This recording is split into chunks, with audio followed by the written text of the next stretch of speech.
Hello hello.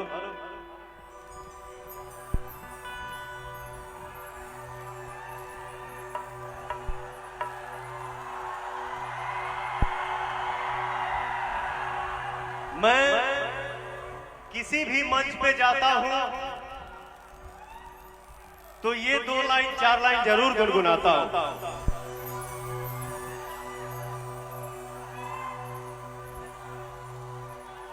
और अच्छे संगीत को कहीं भी प्रस्तुत किया जा सकता है। क्या हो भैया?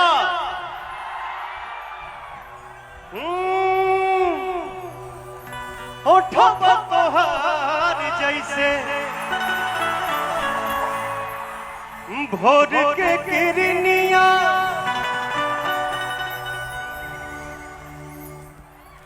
मुझे अपने संगीत की दुनिया में सबसे ज्यादा सुकून, सबसे ज्यादा खुशी इसलिए मिलती है कि पवन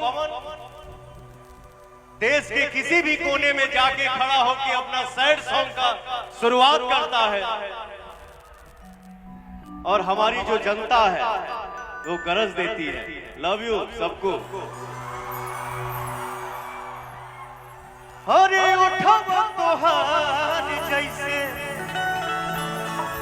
भोर के किरनिया, अखिया में प्यार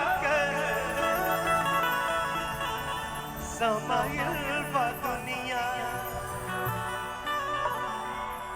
बिंदिया बुझाला ऐसे जैसे चांद सजोले बड़े भगवान बड़ी फुर्सत से आप सबके बनौले बड़े भगवान बड़ी फुर्सत से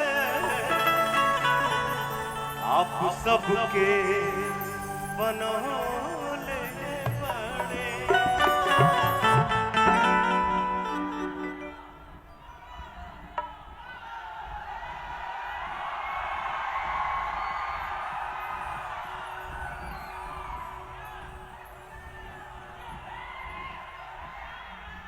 आजकल तो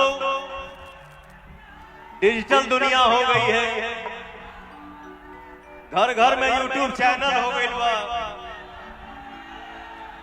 तो हमारे समाज में हमारे इस संगीत और एक्टिंग की महफिल में जो बातों की चर्चा हो रही है, जो चीजें चल रही हैं, वो आप सबसे कुछ छुपा नहीं है। मैं किसी को जवाब नहीं देता हूं, कम बोलता हूं, गाना में कभी कभी गुनगुना देता हूं। देखी देखी हमके अपना हंसता जमाना, पागल समान हो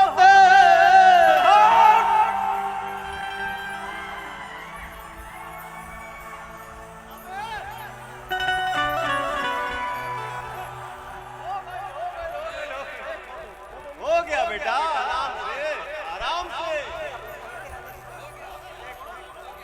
आराम से।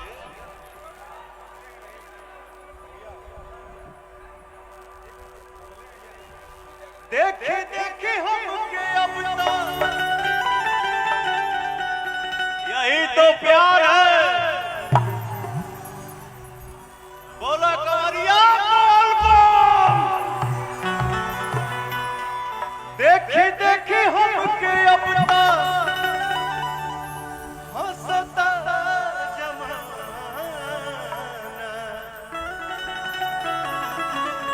पागल समान हो गए